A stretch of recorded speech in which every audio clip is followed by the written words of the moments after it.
یہاں ایک قصہ سنا ہوں میں. جب میں طالب علم تھا دارالعلوم میں، بڑے مفتی تھے، حضرت مفتی سید مہدی حسن صاحب قدس سرہ، وہ شاہجہاں پور تھے، بریلی سے آگے شاہجہاں پور آتا ہے. تو حضرت بقرعید کی چھٹیوں میں گھر گئے تو ہم 2 طالب علم حضرت کے خادم بن کر کے شاہجہاں پور گئے.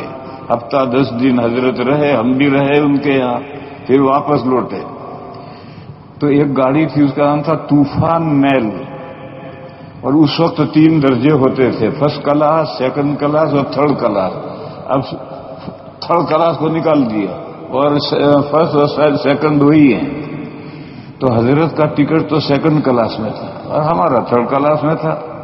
تو ہم نے شاہجہاں پور جب گاڑی آئی تو حضرت کو گاڑی میں بٹھایا، اچھی طرح سے بٹھا کر کے. اب ہم اتر کر کے تھرڈ کلاس میں جگہ ڈھونڈے تو پوری گاڑی پیک ہے، کہیں گھس ہی نہیں سکتی.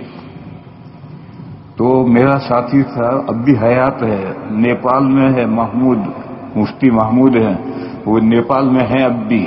وہ کسی ڈبے میں چڑھ گئے اور میں کسی ڈبے میں لٹک گیا اور گاڑی روانہ ہو گئی فراٹے بھرتی ہوئی. تو چونکہ کئی آدمی باہر لٹک رہے تھے اور میں بچہ تھا، تو اندر والوں نے مجھے ہاتھ پکڑ کر اندر کھینچ لیا کہیں گر نہ پڑے.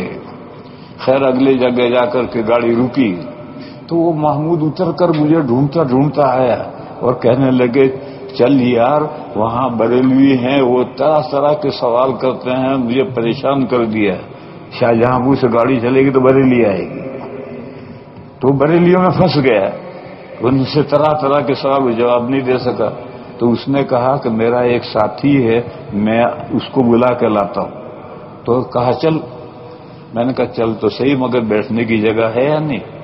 کہنے لگے بہت شاندار جگہ ہے، چل. میں اتر کر کے وہاں گیا، واقعی بہت اچھی جگہ تھی. کئی مرد تھے، 2-3 عورتیں تھیں. ہم جا کے بیٹھے. اب ہمیں بولنے کی کیا ضرورت ہے؟ جب گاڑی روانہ ہو گئی تو ایک بولا اشرف علی کو جانتے ہیں آپ؟ تو میں نے کہا کہاں رہتے ہیں؟ کہنے لگے تو مر گیا. میں نے کہا میں زندوں کو ہی نہیں جانتا، سب کو مرے ہوں وہ کہاں سے جانوں گا؟ اب میں تو اشرف علی کو جانتا ہی نہیں، مسئلہ ہی ختم ہو گیا. اس کو جو کچھ کہنا تھا وہ تو سارا ختم ہو گیا، میں تو اشرف علی کو جانتا ہی نہیں.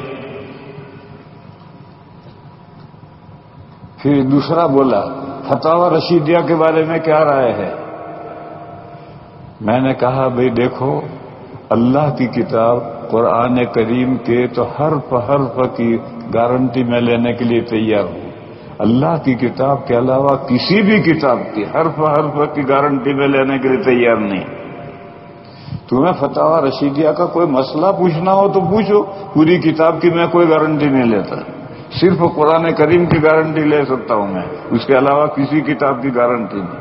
اب وہ جاہل تھے، مسئلہ تو کوئی معلوم تھا نہیں، تو وہ خاموش ہو گئے.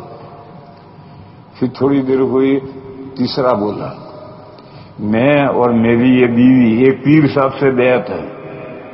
میں نے کہا اللہ آپ کی بیعت میں برکت فرمائے. کہنے لگا نہیں، اب ہم جب ایک پیر صاحب سے بیعت ہے تو ہم پیر بھائی بہن بن گئے، تو ہمارا نکاح رہا یا نہیں رہا؟ تو میں نے کہا کہ یہ تو تم نے پیر صاحب سے بیعت ہونے سے پہلے پوچھتے کہ حضرت ہم دونوں میاں بیوی ہیں اور آپ سے بیعت ہو رہے ہیں، تو بیعت ہونے کے بعد ہمارا نکاح رہے گا نہیں رہے گا؟ یہ پہلے پوچھتے. اب کیا پوچھنے سے کیا فائدہ؟ تو خاموش ہو گیا. پھر کوئی آگے بولا نہیں. پھر میں نے پوچھا کہ مسلمان کا نکاح مسلمان عورت سے ہو سکتا ہے نہیں ہو سکتا ہے؟ کہنے لگے ہو سکتا ہے. میں نے کہا قرآن میں انما المؤمنون اخوہ، مسلمان تو بھائی بہن ہیں، تو ان کا نکاح کیسے ہوگا؟ کہنے لگے وہ تو دینی بھائی بہن ہیں.